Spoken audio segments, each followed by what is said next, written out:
Our organization, Trades for Life Foundation, started several years ago just as a scholarship fund from our personal farm to our local high school.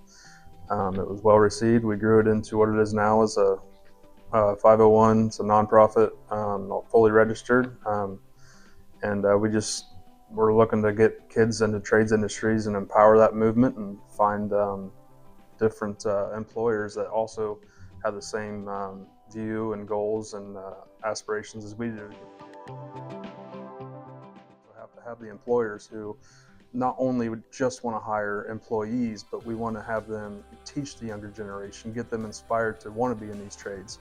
And it's part of the program where we're partnered with Sochi, and where it's kind of alleviates some of the pain for these employers, to where we'll pay up to 50%, and sometimes in some cases a little more than 50% of these kids' salaries when they go into these jobs. The big challenge that we are facing and finding out we didn't know going into this was, I'd venture to say 80 to 90% of the careers that are in the trades industries, I'd say the majority of high school kids don't even know exist. So that was a shocking realization to us as a board and me as a person. Was we know a lot of these jobs exist. Well, if you go into name your high school in the country, they don't know 9 out of 10 jobs are even an option, which are usually well-paying, high-paying, very rewarding jobs. So there's a lot of information overload that we're giving these kids, and just trying to get them the broad spectrum of everything, and just the world is available to them. We have a very interactive website.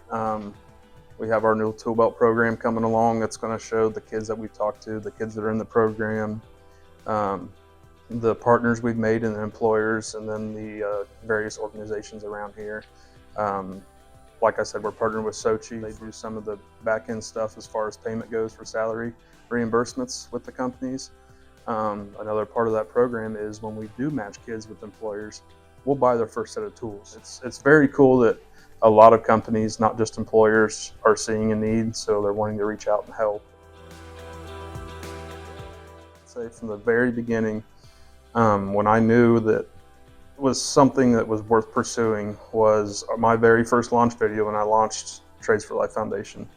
In a matter of 2 or 3 weeks, we had almost 40,000 views across a couple platforms, and cumulatively was more than that. But so immediately we saw the response from the community and kids and employers and organizations that, whoa, this is something that nobody's thought about in depth like this before. So that gave us a lot of heart and a lot of drive to pursue this, and we open these opportunities and open these doors and break down these barriers, so it's a little easier and a little more streamlined for these kids to get into industries that they'll find joy in too.